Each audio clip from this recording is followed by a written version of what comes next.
Jumpa lagi bersama Alta TV, yuk simak novel audio Menantu Pahlawan Negara. Alta TV mantap. Menantu Pahlawan Negara, bab 61 sampai bab 65. Bab 61 Ibu mertua salah paham. Mereka tidak menyangka masalah akan menjadi seperti ini. Gawat, gawat. Begitu menjabat, wanita ini langsung menangkap kerabat kita. Kalau dia mengambil alih grup Agung Makmur, keluarga kita nggak akan sanggup bertahan di bawah tekanannya dan harus patuh. Setelah mendengar ucapan Wisnu, ekspresi seluruh anggota keluarga menjadi pucat. Di matanya, Luna hanya bekerja untuk keluarga mereka dan merupakan alat terkuat. Mereka hanya ingin memanfaatkan Luna tanpa memberinya keuntungan. Selain itu, kalau terjadi sesuatu, mereka juga akan melemparkan tanggung jawab kepadanya. Kalau Luna malah bertindak semena-mena, mereka tidak akan sanggup menghadapinya. Yanto berpikir secara kritis. Keluarga mereka melakukan banyak hal kotor di grup Agung Makmur. Setelah Luna mengambil alih perusahaan, jangan-jangan mereka juga akan ditangkap. Dia memandang Wulan dengan ketakutan sambil berkata, "Wulan, cepat hubungi David, sekarang hanya keluarga Buana yang bisa membantu kita." Dia lebih memilih untuk menyerahkan kompleks Prime Melati kepada keluarga Buana daripada Luna. Wulan segera menelepon David. Tak lama kemudian, dia meletakkan ponselnya sambil berkata, "Ayah, David sudah bertanya kepada kakeknya. Selama kita bisa menemukan keberadaan Rita, kita bisa mengendalikan Luna dan mengusirnya dari grup Agung Makmur." "Rita, apa hubungannya dengan wanita ini?" Yanto kebingungan karena Rita adalah sekretarisnya. Grup Agung Makmur hampir tidak mendapatkan lisensi prapenjualan kali ini karena Rita tiba-tiba menghilang. "Aku nggak tahu. Pokoknya keluarga Buana menyuruh kita berusaha sebisa mungkin untuk mencarinya. Mereka juga akan membantu kita menemukannya." Yanto menggertakkan giginya sambil mengangguk. "Oke, kita harus menemukan Rita." Villa Cakrawala. Ardika terus menemani Luna hingga selesai bekerja agar bisa pulang bersama. Ketika masuk, mereka menyadari ada yang aneh dengan suasana di dalam rumah. Jaki dan Desi duduk di tempat dengan ekspresi datar. Ardika tidak mengetahui apa yang terjadi. Dia berjalan mendekat sambil bertanya, "Bu, apa kamu sudah membahas detail pesta pindah rumah besok dengan Hotel Puritama?" "Hehe, kamu masih berani menanyakan soal Hotel Puritama." Desi tiba-tiba berdiri dan menamparnya dengan kuat. Plak, bekas. Setelah ditampar, muncul bekas merah di wajah Ardika. Dia tidak menghindar. Desi bukan hanya adalah ibunya Luna, tetapi juga adalah ibunya. Ketika kembali ke kota Banyuli, dia bersumpah dalam hatinya. Tidak peduli bagaimana Jaki dan Desi memperlakukannya, dia tidak akan mendendam. "Bu, kenapa kamu tiba-tiba memukul Ardika? Ada apa?" Luna tertegun selama beberapa detik sebelum tersadar. Dia buru-buru berjalan mendekat untuk menghentikan Desi yang masih ingin memukul Ardika. Dia tahu alasannya, tanyakan padanya kenapa dia membohongiku. Plus, Desi menatap Ardika dengan marah. "Ardika, kamu membohongi ibu soal apa?" Melihat bekas tamparan di wajah Ardika, Luna tidak tega sekaligus kesal.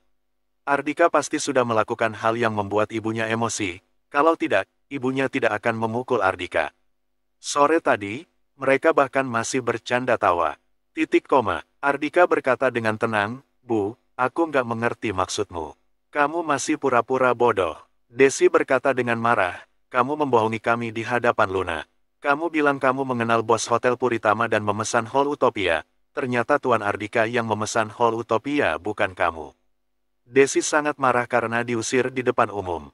Dia dihina sebagai pencuri dan ditertawakan oleh rekan lamanya, Novi.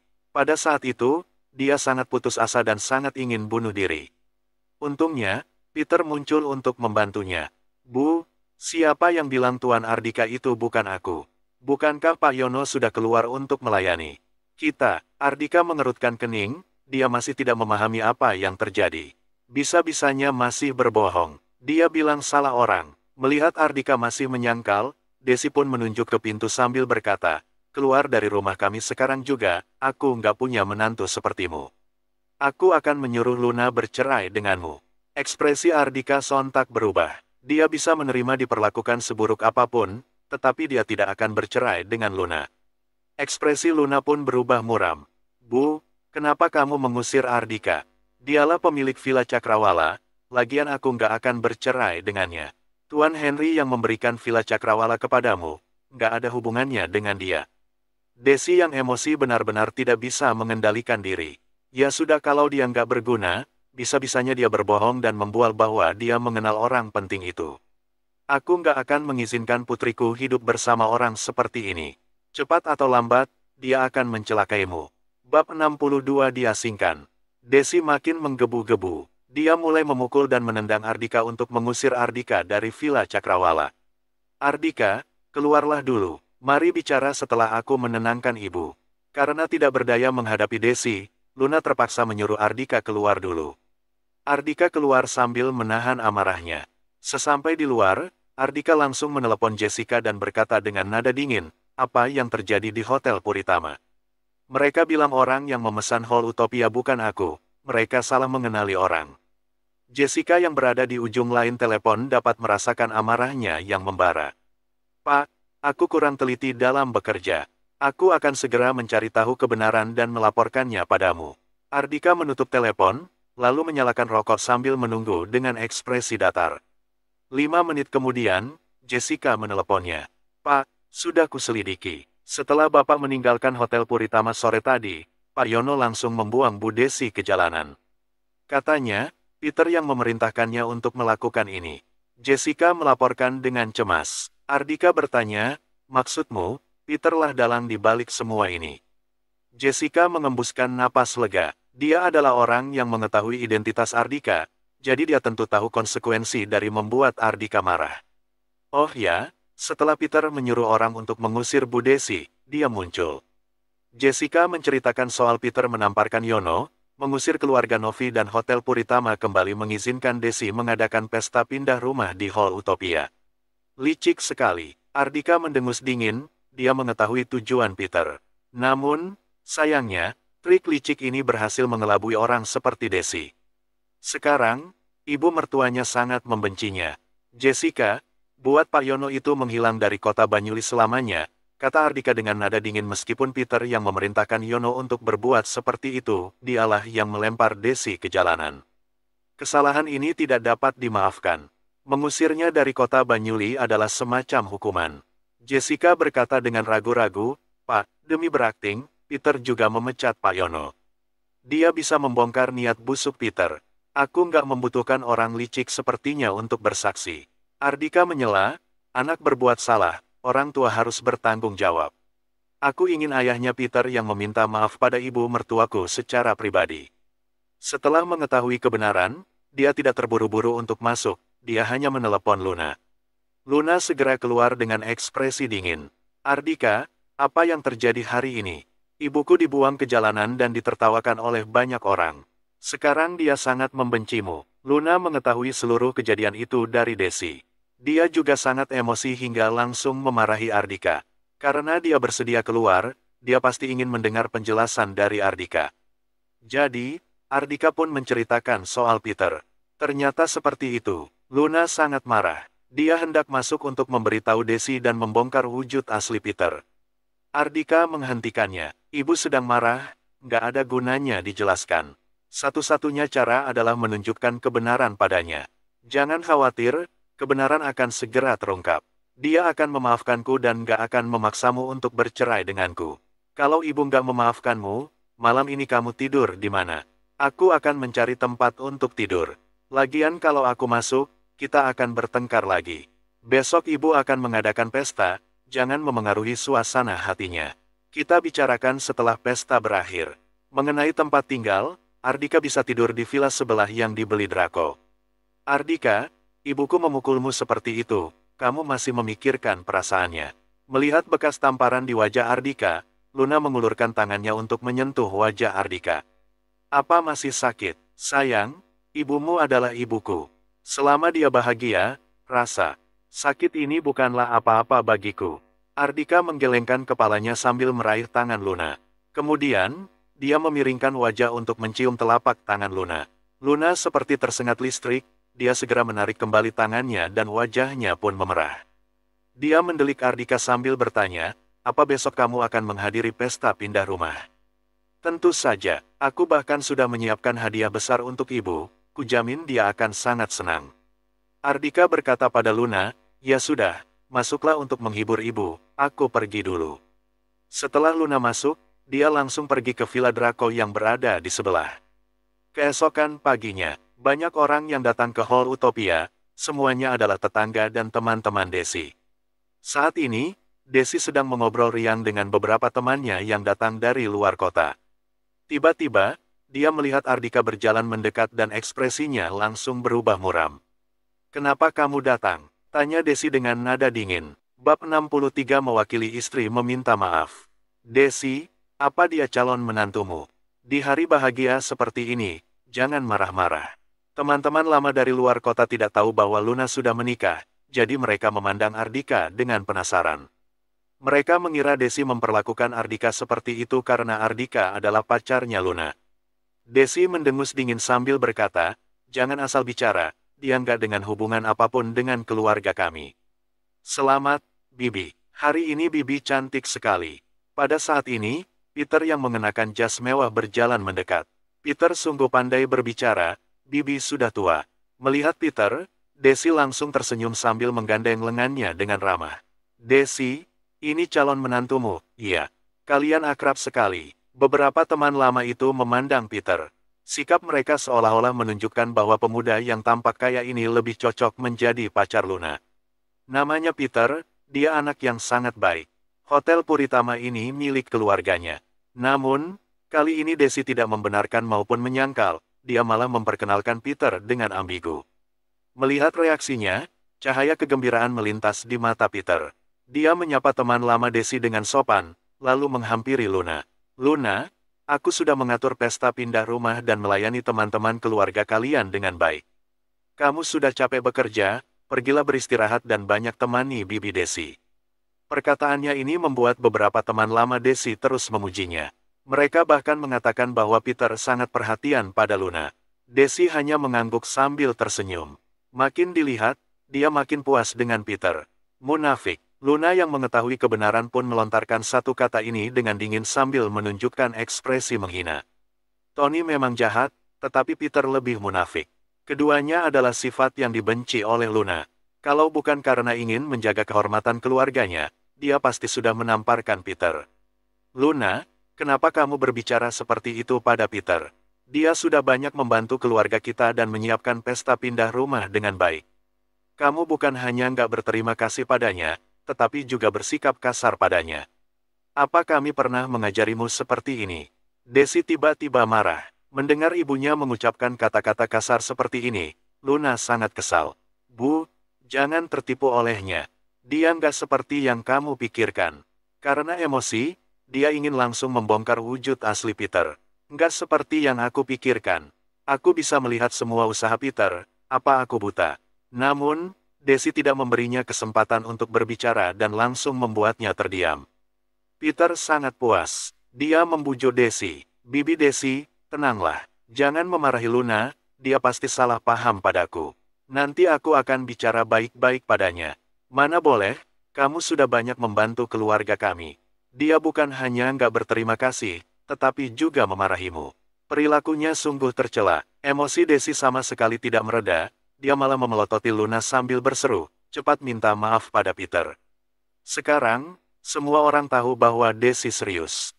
Kalau Luna tidak meminta maaf, masalah ini tidak akan selesai, bahkan pesta hari ini pun akan berakhir tidak menyenangkan. Mata Luna memerah. Dia sangat tertekan. Pada saat ini, terdengar Ardika berkata dengan tenang, "Aku akan mewakili Luna meminta maaf." Kemudian, dia berkata, "Maaf, Peter. Tapi ingat, aku hanya nggak ingin istriku menunduk pada orang lain, bukan berarti kamu berhak menerima permintaan maaf dariku. Aku akan menggandakan permintaan maaf darimu nanti." "Ardika, kamu." Luna mengangkat kepalanya dan menatap Ardika dengan linglung. Tak lama kemudian, air mata pun menetes. Jelas-jelas, orang yang tidak bersalah adalah Ardika. Selain ditampar, Ardika juga harus bermalam di luar. Sekarang, demi menjaga suasana hati ibunya dan pesta pindah rumah dapat berakhir dengan menyenangkan, Ardika berinisiatif mewakilinya meminta maaf. Ardika menanggung semua kesulitan sendirian. Pada saat ini, Ardika diam-diam mengedipkan mata padanya. Dia seolah-olah memberitahu Luna, "Nggak apa-apa, semua ini demi kamu." Bagi Peter, Kata-kata yang diucapkan Ardika setelah meminta maaf adalah penghinaan. Peter tersenyum bangga sambil berkata, "Bibi Desi, Ardika pasti mengatakan sesuatu yang membuat Desi salah paham padaku. Karena dia sudah meminta maaf, lupakan saja. Aku bukan orang yang perhitungan." Bab 64 Berhenti makan.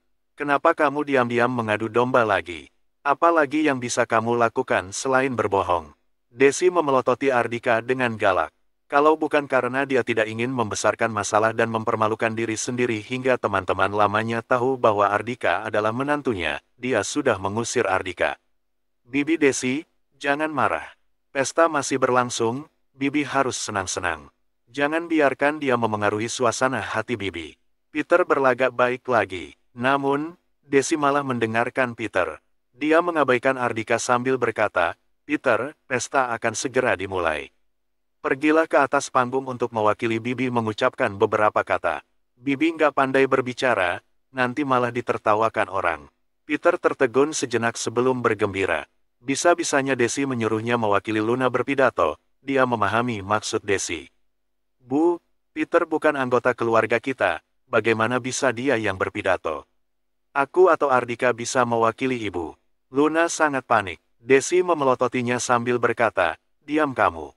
Peter sudah berpengalaman. Apa Ardika pandai berpidato? Sudahlah, jangan kira aku sudah nggak marah padamu, nanti aku akan membuat perhitungan denganmu." Desi ingin Peter lebih banyak tampil agar Luna memiliki kesan baik dengannya. Sebelum Luna selesai berbicara, Peter sudah naik ke atas panggung dengan membawa mikrofon. Halo saudara-saudara sekalian, namaku Peter Rimex. Kalian boleh memanggilku Peter, pesta akan segera dimulai." Bibi Desi memintaku mewakili keluarganya mengucapkan beberapa kata sambutan. Tanpa basa-basi, acara dimulai. "Silakan nikmati makanan dan minuman yang kami sediakan. Kalau ada yang kurang, aku meminta maaf sebesar-besarnya." Prok prok prok. Semua tamu memiliki kesan yang baik pada pemuda tampan ini. Seseorang di meja sebelah pun bertanya dengan lantang, "Desi, ini menantumu. Tampan sekali, dia sangat cocok dengan putrimu." Terdengar suara tawa yang meriah. "Aku pernah mendengar soal Peter. Dia adalah tuan muda dari keluarga terkemuka, keluarga Rimex. Karena dia mengejar Luna dan mewakili keluarga mereka menyambut tamu, sepertinya hubungan mereka sudah dipastikan." "Masa sih? Kudengar Luna sudah menikah beberapa waktu yang lalu, pria itu bahkan menimbulkan keributan besar di kota Banyuli, apa kalian nggak tahu? Kami yang berada di perdesaan belum pernah mendengar hal ini. Benarkah? Bagaimana mungkin gadis seperti Luna menyukai pria sakit jiwa? Rumor yang tersebar memang seperti itu. Lihatlah pria yang duduk di samping Luna, sepertinya memang benar. Tapi tadi ketika kita bertanya pada Desi, dia tergagap-gagap dan enggan untuk mengaku." Sungguh nggak sebanding dengan Peter. Mendengar obrolan dari meja sekitar, hati Luna seperti tersayat pisau. Peter yang berada di atas panggung tersenyum cerah. Mendengar obrolan ini, Desi pasti akan memaksa Luna untuk bersikap baik pada Peter. Sebenci apapun Luna pada Peter, dia tidak bisa melakukan apa-apa. Para pelayan meletakkan peralatan makan di setiap meja dan perjamuan akan segera dimulai. "Bu, pada saat ini, pintu Hall Utopia ditendang dari luar." Suara keras itu menarik perhatian semua tamu dan semuanya langsung menoleh ke arah pintu. Beberapa preman masuk dengan sombong. Mereka dipimpin oleh seorang pemuda berambut pirang yang memiliki 2 bekas jahitan di pelipisnya. Dia mengisap rokok sambil berjalan ke sebuah meja. Kemudian, dia mengulurkan tangannya untuk mengambil sepotong kaki ayam dan mulai mengunyahnya. "Oh, enak sekali. Semuanya makanan enak, harga satu meja ini pasti mahal, kan?" Preman berambut pirang itu memandang semua orang dengan angkuh, lalu menghantamkan ayam itu ke atas meja. "Jangan makan lagi, kami menginginkan olah ini." Hantaman itu membuat piring-piring di atas meja berantakan dan sup pun bertebaran ke segala arah. Semua orang dikejutkan oleh preman berambut pirang yang sombong itu. "Kenapa masih diam? Cepat pergi." Preman berambut pirang itu mendelik para tamu dengan galak. "Saudara sekalian, hari ini Hall Utopia sedang mengadakan pesta pindah rumah. Kalau kalian ingin makan, ada ruangan lain. Hotel kami akan segera menyajikan lauk untuk kalian. Kita itu saudara setanah air, mudah dibicarakan." Saat ini, seorang pria gemuk berlari menghampirinya. Dia adalah manajer Hendy yang mengambil alih tugas Yono. Karena Peter menghadiri pesta pindah rumah hari ini, dia datang untuk melayani Peter. Aula lain, kita ingin segera makan, apa kalian sempat masak? Preman berambut pirang itu mengambil rokok yang diberikan oleh Hendy, lalu menaruh roket itu di telinga. Kemudian, dia memandang Hendy dengan dagu terangkat. Hendy berkata sambil tersenyum, sempat, pasti sempat. Kami akan meminta dapur untuk segera menangani hidangan kalian, kujamin saudara sekalian pasti puas. Preman berambut pirang itu mendengus, dia seolah-olah setuju. Hendy merasa lega, namun, saat ini, seseorang di belakang preman berambut pirang itu malah berkata dengan arogan, dengar-dengar, Hall Utopia adalah satu-satunya aula kelas atas di Hotel Puritamar. Dia memandang preman berambut pirang itu sambil berkata, Kak, bos sudah bilang tamu yang kita layani kali ini adalah orang besar, kita harus memperlakukan mereka dengan baik. Selain Hall Utopia, nggak ada aula lain yang memenuhi syarat. Bab 65 kamu mengusirku. Mendengar ucapan ini, preman berambut pirang itu langsung menatap Hendy dengan galak. Dasar pria gendut, beraninya kamu membodohiku dengan ruangan kelas rendah. Kurasa kamu sudah bosan hidup, ya. Cepat siapkan Hall Utopia untuk kami. Dalam sekejap, wajah Luna sekeluarga dan para tamu pun memucat. Semuanya segera berdiri. Ada apa dengan Desi? Bisa-bisanya merayakan pesta di tempat buruk seperti ini. Belum makan saja sudah diusir. Beberapa orang mulai mengeluh. Ketika Desi mendengar ini, dia merasa sangat malu. Bagaimana mungkin dia tahu akan terjadi hal seperti ini? Dia memberanikan diri untuk menghampiri para preman itu, lalu berkata, saudara sekalian, keluarga kami menghabiskan banyak uang untuk mengadakan pesta pindah rumah di sini. Kalian makanlah di tempat lain. Plak, preman berambut pirang itu langsung menamparnya. Jangan berbasa-basi denganku, pergi sana. Desi mundur dengan ketakutan. Bu, Luna segera berlari ke arah ibunya, begitu pula dengan Ardika. Dia menatap preman berambut pirang itu dengan dingin, lalu pergi memapah Desi. Jangan menyentuhku. Namun, Desi menghempaskan tangan Ardika dengan kasar. Dia memegang wajahnya sambil menatap Peter yang sedang berjalan menghampirinya. Peter, ini hotelmu, bisakah kamu menghentikan mereka? Bibi Desi, jangan khawatir. Aku akan segera bernegosiasi dengan mereka. Para preman ini bukanlah apa-apa di mataku. Peter berjalan ke arah preman berambut pirang itu dengan panik. Sembari berjalan, dia berteriak pada para tamu yang hendak pergi. Semuanya, mohon bersabar dan kembali ke tempat duduk kalian. Aku akan segera mengusir mereka agar kalian semua bisa lanjut makan. Mendengar perintahnya, para tamu yang panik pun menjadi lebih tenang. Huff, sombong sekali. Siapa yang berani mengusirku, Jinto? Keluarlah untuk berbicara denganku. Saat ini, terdengar suara dingin dari pintu. Siapa itu Jinto? Peter tercengang. Preman berambut pirang itu berkata dengan suara berat, Nak, apa kamu sudah dengar? Bos kami memintamu keluar untuk mengobrol dengannya, apa kamu berani? Huff, apa yang perlu ditakuti? Tanpa ragu-ragu, Peter langsung berjalan keluar aula. Ada sekelompok orang berdiri di luar. Orang yang memimpin sedang memainkan sepasang kacang kenari. Ketika dia membuka mulut, gigi emasnya tampak sangat menyilaukan. Melihat sepasang gigi emas yang tidak asing itu, Peter langsung teringat akan identitas Jinto. Bukankah dia adalah Tuan Jinto yang terkenal di kota Banyuli? Peter berjalan mendekat, lalu menangkupkan tangannya sambil berkata, ternyata Tuan Jinto yang datang. Aku Peter dari keluarga Rimex. Keluarga Rimex, pemilik grup perhotelan Rimex. Tanya Jinto dengan santai. Peter mengangguk. Benar, Hotel Puritama ini juga milik keluarga Rimex. Jinto mendengus dingin. Kalau begitu, aku minta maaf karena sudah datang secara tiba-tiba ke hotel keluarga Rimex untuk makan-makan. Mendengar ucapan ini, Peter tampak bangga. Peter menunjuk ke pintu sambil berkata, karena Tuan Jinto mengetahui keluarga Rimex, aku nggak mengantar kalian lagi. Pergilah ke tempat lain, hari ini tempat ini nggak tersedia. Dia memandang Jinto dengan percaya diri. Dia yakin setelah Jinto tahu bahwa hotel ini milik keluarga Rimex, Jinto pasti akan segera pergi.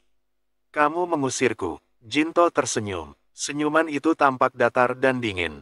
Tiba-tiba, dia mengangkat tangannya untuk menamparkan Peter. Plak, Peter dikejutkan oleh tamparan Jinto ini.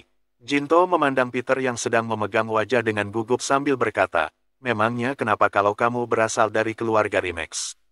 Peter yang sedang memegang wajahnya segera mundur selangkah sambil berkata dengan marah. Tuan Jinto, keluarga Remax adalah keluarga kelas 1. Bro, preman berambut pirang itu menendangnya. Memangnya kenapa kalau keluarga kelas 1? Kalau kalian membuat kami marah, kami juga akan menghabisi kalian. Melihat tatapan galak Jinto, Peter ketakutan hingga mati rasa. Mereka adalah sekelompok orang yang frustrasi. Dalam keadaan mendesak, bagaimana mungkin mereka memedulikan soal keluarga Remax? Mereka akan bertindak sesuka hati mereka. Peter menyerah, dia segera membungkuk sambil berkata, Tuan Jinto, aku sudah tahu salah. Nggak seharusnya aku mengusirmu, aku nggak pandai menilai. Melihat perilakunya, Jinto pun melambaikan tangan sambil berkata, cepat bersihkan tempat ini, aku ingin segera makan, nggak perlu singkirkan makanannya. Peter tertegun, maksudnya Tuan Jinto ingin memakan makanan sisa. Meskipun semua tamu belum sempat makan, orang seperti Jinto tidaklah kekurangan uang. Kenapa masih diam di sana? Cepat pergi. Melihat lirikan preman berambut pirang itu, Peter ketakutan hingga tidak berani membantah. Dia bergegas masuk ke dalam aula. Melihatnya masuk sendirian, Desi berdiri dengan gembira. Peter, kamu sudah mengusir orang-orang itu, iya. Bagus sekali, kamu memang hebat. Semuanya, ayo lanjut makan dan minum, lupakan soal insiden tadi.